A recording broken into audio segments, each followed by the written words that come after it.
Hi guys, and welcome to my channel Carnival of Creativity. So today's try something new video is going to be DIYing some your own handmade paper.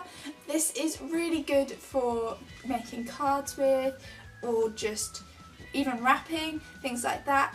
I know my cousin used handmade paper on her wedding invitations that she made herself, and it's actually really quite expensive. It's like £2 for 10 sheets or something ridiculous like that, which when you're making hundreds and hundreds of cards for like weddings and things is a little bit pricey.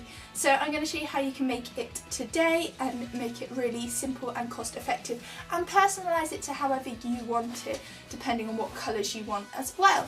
If you like this video, please make sure to subscribe, and without further ado I'm just going to hop right into it. So the first thing you want to do is simply grab like a A3 sized piece of paper. I think it was 2, and rip these up into 1.5 centimetre squares.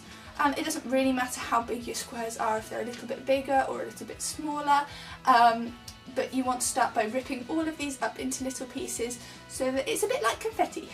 Then all you want to do moving on from that point is grab all of your squares and put them in a bowl and completely soak them in water for at least half an hour. I ended up soaking mine for like ages because I did it in between work, but yeah, half an hour will be fine, any more is fine as well. And once you've done that, you want to take all your paper out and pop it into your blender, and then fill up another half on top of the line where your paper comes to with the water as well.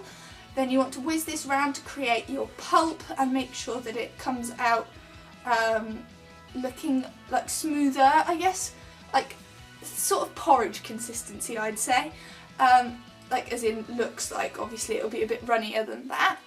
Then whilst you are waiting for all this to whiz and the paper to soak and everything like that, you can prepare your board. So for this I used a picture frame. You can use any size picture frame depending on what size of handmade paper you want to make. And then you want to grab a muslin. This muslin is actually just like a normal baby's muslin, and all I did was pull it tautly across the frame and pin it with some thumbtacks as well into place, so that it was pinned nice and tautly across the whole frame, and that's going to be what you're going to smear your paper on. So now that you've made your frame, you want to grab a dish or a bowl or something to pop underneath it, and then just pour some of the pulp liquid out onto the muslin on the frame on top of the dish, so that it can catch any water that falls through.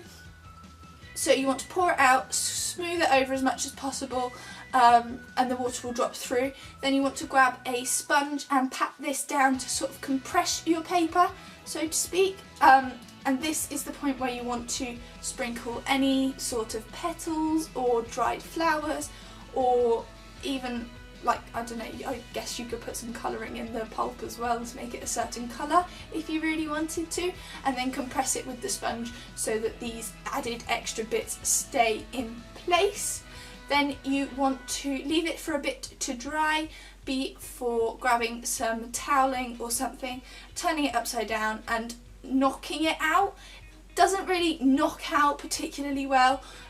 Try peeling it very carefully to start off with, was how I did it. I peeled the edge of it and then just tapped it from behind all the way until it fell out, and then fold this over, pat off any excess water, and then just leave it to dry completely. And that's pretty much it. Then once it's completely dry, you can use your handmade paper for whatever.